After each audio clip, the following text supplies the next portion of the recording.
హుజూర్ నగర్ శాసనసభ నియోజకవర్గంలో సన్న బియ్యం పంపకాలు మొదలుపెట్టినాం. ఇవాళ 3,10,00,000 మంది తెలంగాణ బిడ్డలు సన్న బియ్యం తింటున్నారు. ఆ సన్న బియ్యంతోనే సంటి పిల్లలకు బుక్కెడు బువ్వ ఈరోజు కన్న పిల్లలకు తినిపిస్తున్నారు.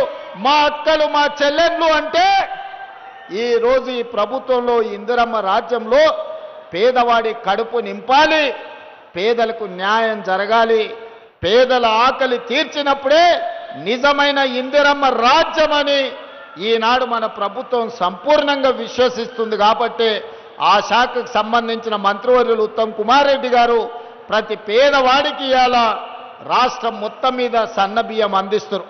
ఇవాళ కొంతమంది మాట్లాడుతున్నారు ఇతర రాష్ట్రాలలో లేవాని.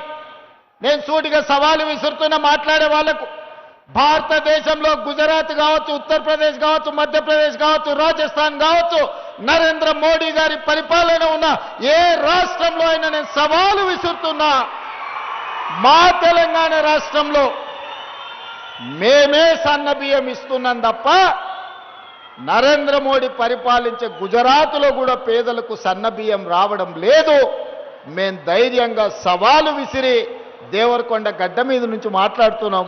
ఇవాళ పేదల్ని మా కుటుంబ సభ్యులుగా భావించి మా కుటుంబాలలో తింటున్న సన్న బియ్యమే ఈ వేదిక మీద ఉన్న పెద్దలు ఏ సన్న బియ్యం తింటుండ్రో 4 కోట్ల తెలంగాణ ప్రజలకి నాడు సన్న బియ్యం ఇవ్వడం ద్వారా వాళ్ళ ఆత్మ గౌరవాన్ని నిలబెట్టి దేశానికే మనం ఇవాళ ఆదర్శంగా నిలబడ్డమన్న సంగతి నేను ఈరోజు తెలియజేయదలుచుకున్నా. ఇదే కాదు మిత్రులారా, ఆనాడు ఇందిరమ్మ రాజ్యంలో డాక్టర్ వైఎస్ రాజశేఖర రెడ్డి గారు ముఖ్యమంత్రిగా ఉన్నప్పుడు 2004 నుంచి 2014 వరకు 10 సంవత్సరాలలో తెలంగాణ రాష్ట్రంలో మారుమూల ప్రాంతాలలో, లంబాడి తాండాలలో, ఆదివాసి గూడాలలో పేదవాళ్లకు 25 లక్షల ఇందిరమ్మ ఇండ్లు ఇచ్చి నిలవ నీడలేని పేదవాడికి ఆత్మ గౌరవం పెంచడానికి ఆనాడు 25 లక్షల ఇందిరమ్మ ఇండ్లు ఇచ్చిండ్రు.